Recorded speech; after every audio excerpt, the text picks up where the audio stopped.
Thank you, dear Kitu. Good morning all. First of all, let me thank Jyotish sir and our team for having this 12th session here happening here.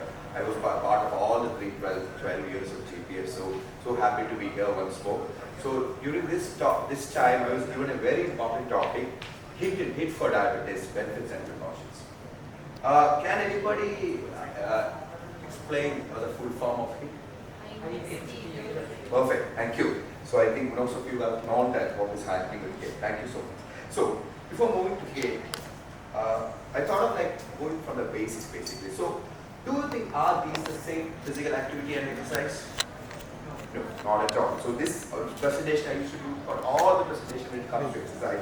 So physical activity is always defined as any bodily movement produced by skeletal muscle and requires an energy expenditure. And when you go for exercise is a physical activity that should be planned, structured, and it should be repetitive for the purpose of conditioning any part of the body. So when you look into the exercise part, you know that there are aerobic exercise, there are resistance training. To form an exercise group or a set or a structure to form a complete exercise plan basically. But this is the most important. Doing an exercise is important.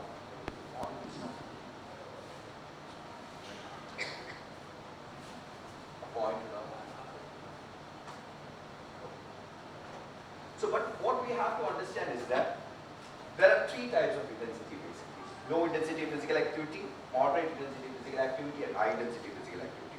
So when you come into the low intensity physical activity, it elicits a small breathing rate basically. Just a small breathing. That you go for a small walk with your friend, you just casually walk with your friend, you go to a shop, outside. These are all things which we can include into the low intensity physical activity.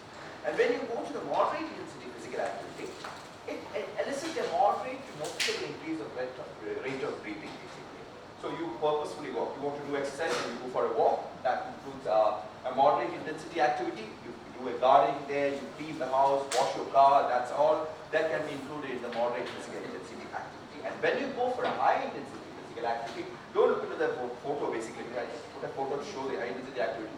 But it elicits a normal or increased depth of breathing. Basically what happens is that when you're doing high intensity activity as a team, what happens is that you can't talk with your neighbor companion basically because you won't be able to, you have to control your breath first. So that happens with the high intensity physical activity. From this background, let's go to high intensity into training, physical activity or exercise and what is going to happen and what the precautions and tips we have.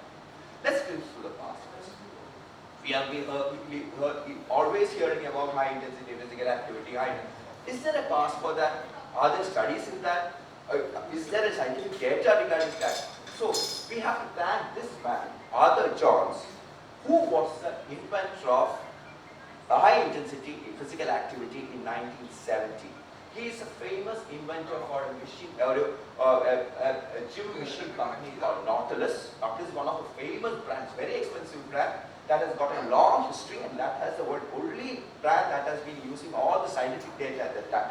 So Arthur Johns, what he did was that his idea was train harder. Basically these intensity activities were all defined for bodybuilders, for physical activity, all were for bodybuilders, for fitness person, for competition.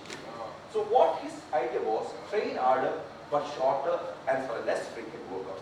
There is a famous experiment that has happened in 1970 to 72 that's called as a Colorado experiment because the data has been published over a period of time. Because what Arthur was looking into was that he didn't want the workout team or he didn't want the bodybuilders to work out continuously. Earlier what happens is that they work out like 5 or 6 or 7 hours, 7 days a week with more than 5 to 7 hours of intensity of work they were happening and they were all tired, they were not having a proper recovery. So his idea was to work out on a shorter period, train harder to your muscle, stimulate your muscle more to get the best result. So he was experimenting on this chap called Casey Whiter, where he was able to get 63 pounds of muscle gain over a period of 28 days. But the best part was that workout was only happening over a period of 14 days. So he was given a rest period of around 1 to 2 days while the workout was happening. And this guy was able to attain a total of 63 pounds of weight gain. But there are a lot of controversies happening because this guy was using steroids. Obviously, the bodybuilders have to use steroids. steroids because when they go for a competition, diet, everything was on a controversy. But this led to the invention of high intensity interval training, and he was using his machines, Nautilus machines, to invent this.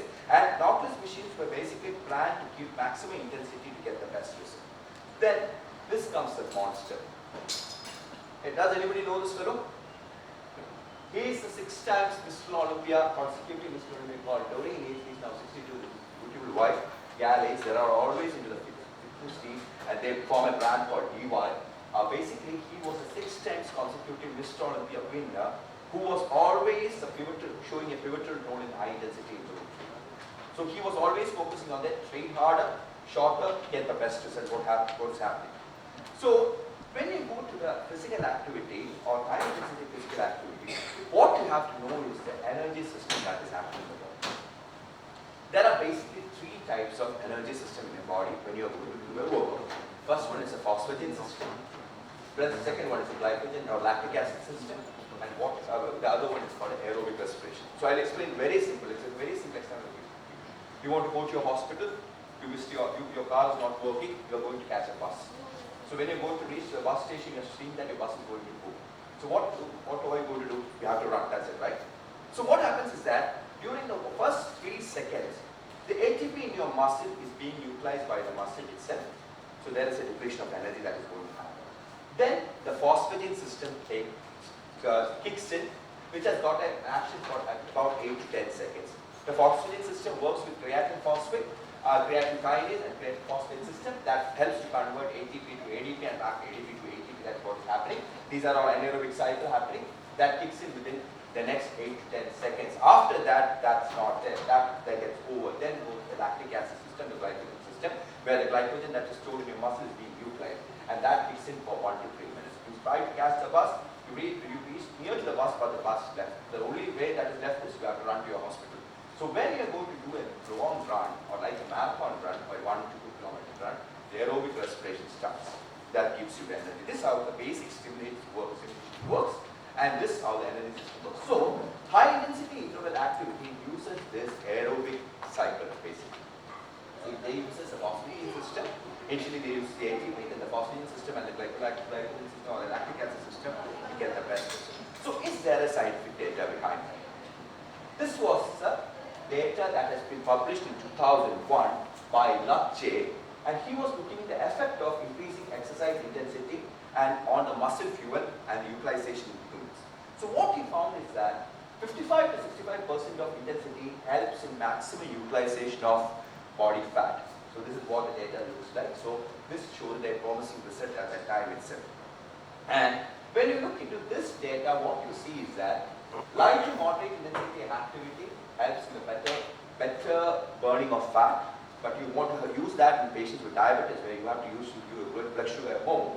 You have to focus on high intensity activity also, because that helps to break down the carbs more. Protein broken down is almost same for both sides. So you do it to moderate intensity activity, and high intensity activity has got a better effect in subjects when you're going to treat with diabetes. So this we have to keep in mind.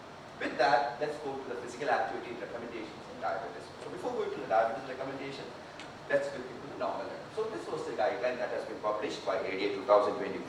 The first and foremost thing that has been published, because nowadays we have got a lot of sedentary work that is happening, long hours of working in the OP. Even if you go to the IT field, you have to sit a long time in front of your computer, so that's how it is happening. So limit the amount of sedentary work to not more than 90 minutes. For pre-diabetes, normal physical activity, I'm not talking about high intensity activity, normal guideline says that at least 60 minutes of exercise each day is important. For diabetes, at least 150 minutes a week of moderate intensity aerobic activity, spend over at least 5 days a week. The important part is not more than 2 days of consecutive rest. Resistance training, if not contraindicated, that can be performed at least twice a week, and that should happen. With that, let's go to what is high intensity interval training. Basically, it's the multiple sets of short burst intense workout that typically lasts for 15 seconds to 40 minutes, followed by a rest. That can be also of the same time period, like 15 seconds to 45 minutes. 4 minutes basically. And that will utilize 55 to 70% of your maximum heart rate. And basically there is an on period and an off period that is being happening. So what are the benefits of it? So when you look into the benefit of HIIT, it helps in muscle growth, it adds to your strength, it enhances your confidence. Obviously, it enhances your confidence, it increases your metabolism, it helps reduce fat, a reduction in BP and cholesterol that has been seen. I've got studies which I'll show you. Regulates blood sugar level, more endurance is seen, improved cardiovascular fitness that is seen, and moreover, when you go to do that and combine with your resistance training, that helps to get you stronger bones and everything happen. So this is how you have to perform your high intensity interval training. So this man is called, he's a legend in the field of fitness. Basically, it's called James Stepani. And he has published a book called Encyclopedia of Muscle and Strength. This I have taken from the second edition of that. So what you have to do is that the standard high intensity activity looks like 2 minutes, 2:1 ratio basically. Because if you're going to do a 2-minute workout, 2 minutes of workout basically followed by 1 minute of rest. But don't start it like that. What I always suggest is to go from beginner to advanced program.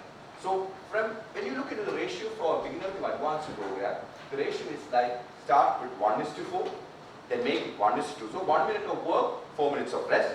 Followed that you have to go for a couple of weeks, then go from 1:2, then 1:1 and followed by 2:1. That's how you have to do it. So when you go for a power high HIIT, what you can do is that you can for a 1:1 ratio that can be performed in this way in the physical activity. Always remember, start slow, go slow. Never go on a higher pace. You won't get the result, and that will be hazardous to your patients. So please keep that in mind. So let's see the benefits of this. This was a recent study that has been published from Canada. It was published in 2023, where they were checking on effectiveness and safety of high intensity interval training in type 2 diabetes. So this was a workout plan where basically they were asked to work out for a minute, and they were asked to take a rest for a minute, and the intensity level was like they were on the maximum intensity that has been working on. And what you see was that result. This is what happened. The total study period was a period of 2 weeks with workout that is happening only for 6 to 7 days. So this was the result, and they were monitoring on a 24 hours glucose monitoring that was happening with the patient, and this was a pre and post result which we have seen, and this was a contemplated result where you can see that there was a betterment in sugar control, so a betterment in glucose that has been seen. So we are not satisfied with this. Is one of the data, and let's go to the second data. Second data is this was the data that has been published from Egypt, where effect of low volume versus high volume interval training. High intensity interval training has got a low volume and a high volume. So what are the effects of low volume versus high volume on glycemic control in type 2 obese women? It was a randomized control study. 72 subjects were there who were on an age of like from 36 to 55 years. They were randomized into 2 groups, a low volume group and a high volume group. Low volume group was what they were asked to do is that they were asked to perform 2 sets of 4 minutes exercise, low volume exercise on a treadmill, and they were given a rest period of 3 minutes interval. Was there. For the high volume group, what happened is that they were asked to work out 4 sets of 4 minutes workout with an interval of 3 minutes. That was happening. And there was a group that was not allowed to, they don't have to do it. This was a randomization that has happened. 3 groups were divided, and then they were followed up for a period of. When you look into here, the duration of diabetes was close to 2 to 3 years. Their BMI, all of them were on a higher BMI. Age, I have mentioned that the body weight was pretty high for these patients. So they were looked upon that. And I will come to the benefits and the result at the last. And this is another study that has been published from the Portugal. It was a systematic review where they were they were having a review on all the major 9 studies that has been happening to see the effect of moderate to high intensity exercise and the benefits in type 2 diabetes. So these were all the studies where they were doing a systematic review, and they were reviewing and they were looking for high intensity training, HPL, so they celebrate those benefits, and they were seen. So when you look from the benefits of all the studies which I have seen, I have put it in one slide. Nobody intensity will have help in reducing cholesterol, blood pressure, increasing the quality of life, but high volume means glycemic improvement in HbA1c, triglyceride, and LDL cholesterol, and cardiovascular.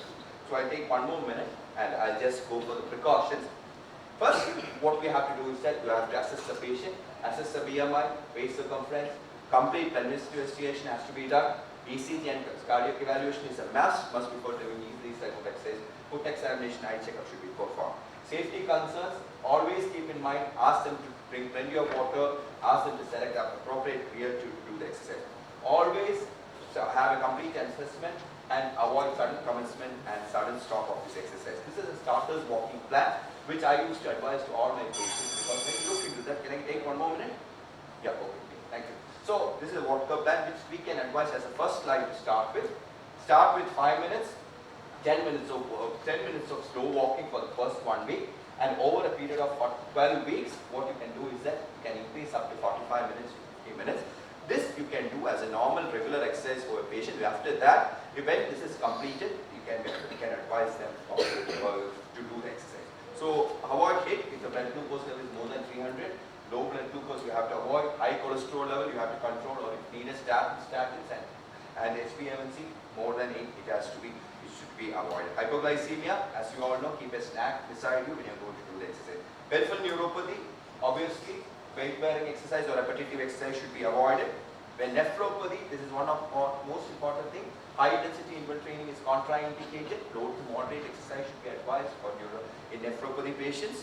And retinopathy, high intensity interval training should be contraindicated. When you do a eye examination, find that they have got retinopathy, even if it's not progressive or progressive or any stage of retinopathy, always try to avoid high intensity interval training. Hips to start, always have a warm up and a warm down. These are the 5 ways for precautions. First of all, ask the patient to ask their trainer what their exercise plan is. I have seen patients who have come to me, I ask the patient what the plan is, they don't know what the plan is. They're just looking at me and doctor, so just that not happen. Assess the patient, advise the patient on the correct health status, always agree on realistic weight loss expectations and realistic goals rather than going for half-a-dozen goals. And I'll always have a regular follow-up and motivate the patient. Take home message from my side, physical inactivity should be avoided. Limit the amount of time being sedentary work, not more than 90 minutes. 150 minutes per week of physical activity should be performed. That has to be divided over 5 days a week, not more than 2 days of consecutive rest. High intensity interval training, 2 to 3 sessions per week can be suggested if they are on a safer side, with rest not more than a particular period of time, and the session should last only for 30 to 45 minutes. This you have to do. Thank you so much. Thank you for your patience. Now moving on to the next session.